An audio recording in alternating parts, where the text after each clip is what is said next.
of this team. Like the last time we had a losing streak this bad, things changed. Now, I do think the catalyst of that change wasn't just the losing streak. It was Paxson going to ownership and admitting, hey, I don't know what I'm doing here. I'm not quite sure that in this new era of the NBA, I can get us out of this. And they made a change. Right now, with that, and thing that I always like to point out there, just to highlight how much almost stayed the same, ownership wanted AK to keep Jim Boylen on as the head coach. So just keep that in mind, right? But throughout the most losing that the Bulls have done, the baddest that they looked like as a franchise, even throughout the billboards and the attendance dropping, the Bulls still wanted Jim Boylen to stay on as head coach and only changed their front office because Pax had the awareness enough to realize, hey, I'm probably not going to be able to get us up out of this, right? Now, Pax also had the safety net that he knew that the Reinsdorfs would keep him on payroll to a certain extent, which he has been this whole entire time, still listed as a senior advisor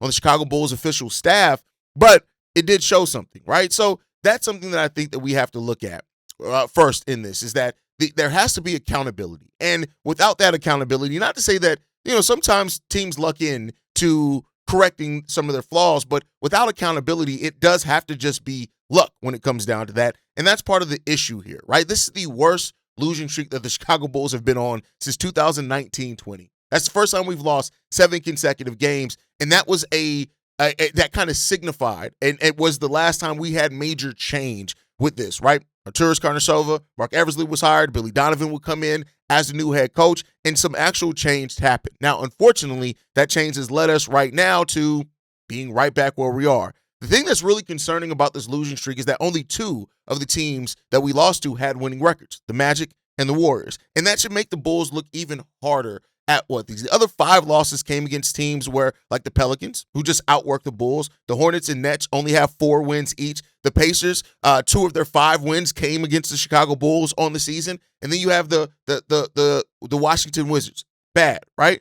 So what has happened over the last month or so for the Chicago Bulls should be a wake-up call. Will it be?